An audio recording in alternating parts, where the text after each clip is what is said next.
All right, authentic answers. We are back.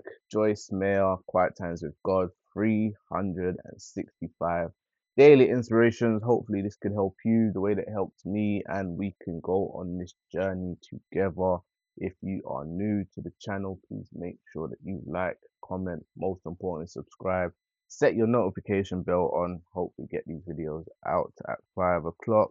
And if you are already subscribed, get involved in the comment section.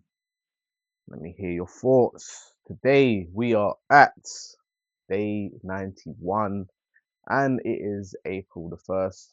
There's a lot of people that say April Fools, all of that good stuff. But yeah, man, fourth month into the year. So we've done a quarter of the year now, man. Wait, is it? No, we haven't done. We're about to, yeah, quarter of the year anyway. All right, today's title is Satisfied Not to Know. Satisfied not to know. Without even reading what it is, I'm already thinking, is it a thing where sometimes it's better when you don't know something? Because when you know something, it can mess with your mood.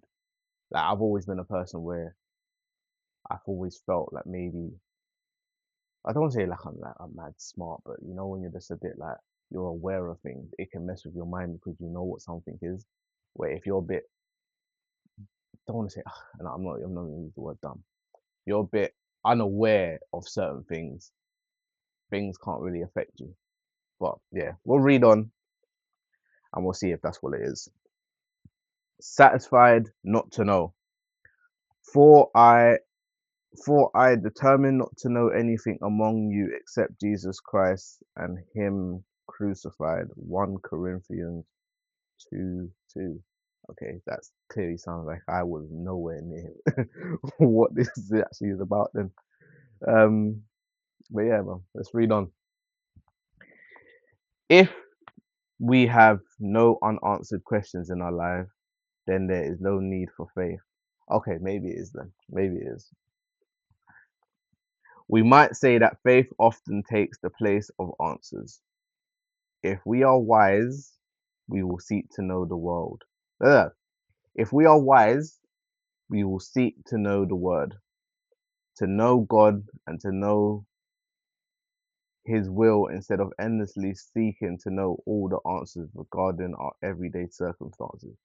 Oh, maybe it's a bit of instead of trying to search for the answers, just trust God. Just trust that God knows what he's doing. And again, I've definitely been guilty of that where I've always wanted to know the answers to things. Why this? Why that? Where sometimes you just have to understand this is God's plan for you. This is the path that He wants you to walk down, and you just have to do it and just trust that He's got you at the end. Um, and again, it does take a lot for you to really just put your trust in God that He's gonna get you through because you always want to be in control of your own life. You always want to know what's going to happen in the future. Will you get to a certain age? Will you get to, do you get what I'm saying? You always want to know what was going to happen in the future. I don't think you'd be deemed as an unusual person if you didn't want to know. Like, what will your life be like in the next 10 years, 15 years? But yeah, where was I up to? When people ask, what are we going to do when we encounter a problem? We can simply say, I don't know yet. Tell people you are praying about everything and that you are assured in your heart that God will give you the direction at just the right time. You may not have all the answers, but never forget you have a close personal relationship with the one who does. But again, like I said, man, it's just putting your trust and your faith into God.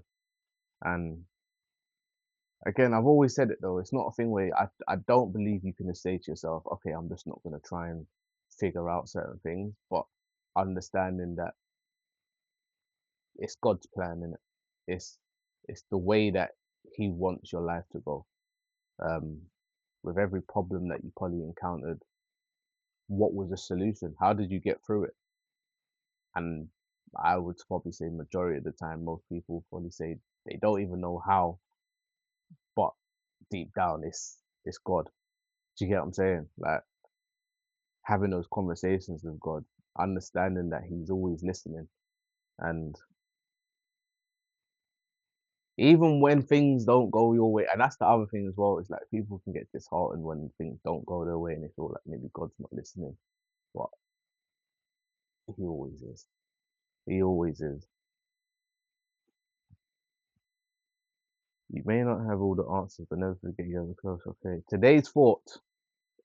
There are some things in our walk with God that can be understood only with the heart, not the mind. Dig deeper into God's word. Study 1 Corinthians 8:2, Philippines 3:8. Okay, so walk with God that can be understood with your heart, not your mind. We're always saying that you think with your heart or your brain, and they always say the brain is more logical.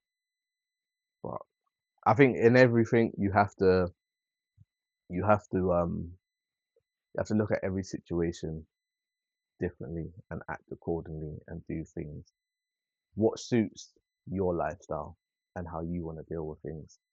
You get what I'm saying? But never give up on the power of prayer. Let me know your thoughts, guys. Satisfied to know authentic answers. Peace.